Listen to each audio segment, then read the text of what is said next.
Bienvenue Bertrand Vergely à Je suis né trois fois. Je suis né trois fois, osons la guérison. Et si nous guérissions aujourd'hui, tu vas voir, c'est dans un de tes livres. Hein. La sagesse enseigne que le paradis n'est pas de ce monde et ne doit pas l'être. Pourquoi ? Pourquoi ce monde ne serait-il pas un paradis et l'humanité une humanité de Dieu ? Oui, je crois qu'il faut oser. Je crois qu'il y a deux choses. Je crois qu'à la fois, il est très important de dire que le monde n'est pas un paradis, et d'autre part, il est très important de dire qu'il l'est.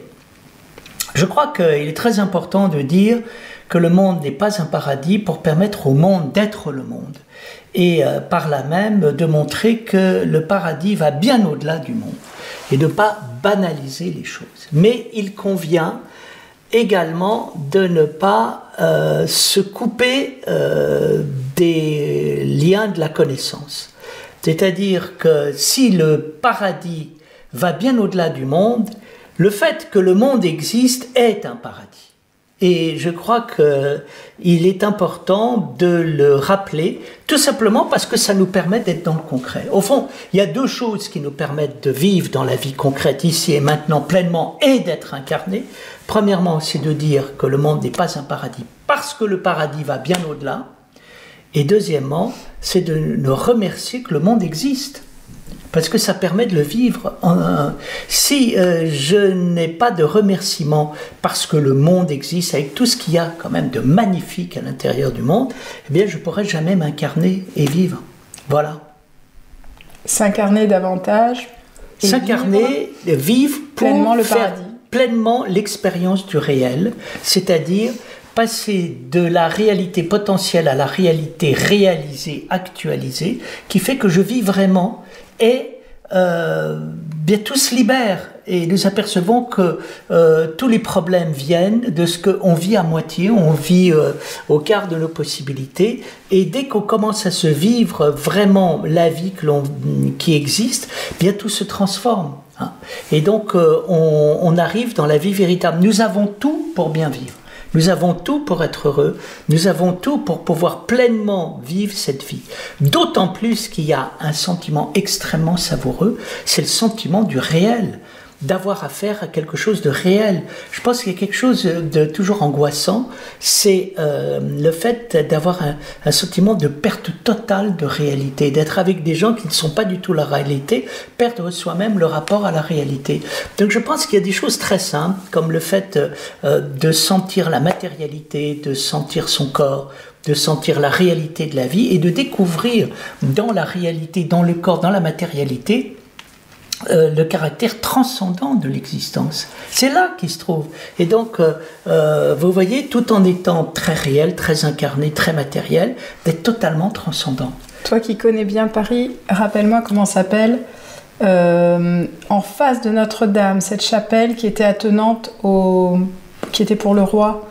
Cette petite chapelle magnifique avec des vitraux magnifiques, qui a un nombre carré de vitrail absolument Mais c'est quoi? splendide. C'est à la Sainte-Chapelle? La Sainte-Chapelle. Oui, je cherchais mais c'est pas en face de Notre-Dame, c'est à côté du Palais de Justice. Oui, mais c'est tout près. C'est tout près. Là, c'est vraiment le Parisien précis. Oui, oui. Mais c'est le même. Oui, oui, oh, c'est magnifique. Voilà. Ce sont parce des lieux que magnifiques. Tu me renvoies là-bas, mais alors pour cette vidéo et la suivante, parce que là, j'ai vraiment un souvenir précis, parce qu'il y a sur le mur, donc quand tu es face à l'autel, tu as les vitraux donc à droite, à gauche, il y a plusieurs apôtres qui ont un morceau de la Jérusalem céleste, une part du plan.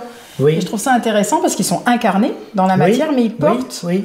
Mais tout ça est un état spirituel. Oui, non, mais justement, et là, ce que tu dis, c'est d'incarner vraiment, véritablement, mais tout en participant au plan céleste. Mais c'est-à-dire que si on est capable de voir le ciel derrière la terre, on a compris ce que c'est que le ciel. Le ciel n'est pas au-delà.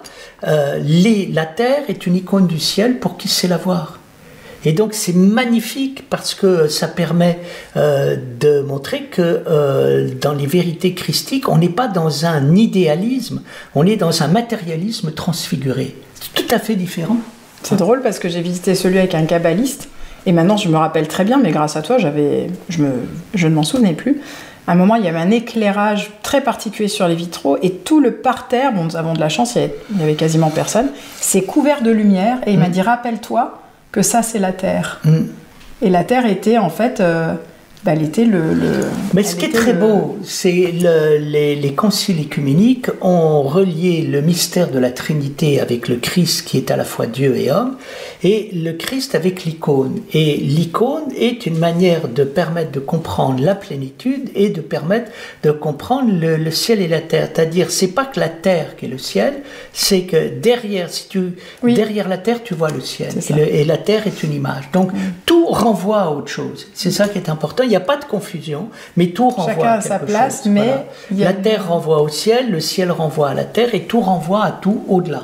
Voilà. Et je pense que c'est... on parle effectivement de guérison. Là, nous avons affaire à une guérison, étant donné que nous sommes capables de transfigurer la réalité, donc de nous réconcilier avec elle, en n'étant ni dans le matérialisme, ni dans l'idéalisme. Donc, le titre, le paradis sur terre. Ou le paradis en la terre, dans ce que je comprends. Oui, le paradis avec la terre avec le paradis, voilà. Le paradis avec tout. Hein? Et donc, ça n'est pas de tout annihiler dans le paradis, de tout dissoudre dans la terre, c'est d'aller au-delà. Et donc, d'être en route et d'être en mouvement. Merci.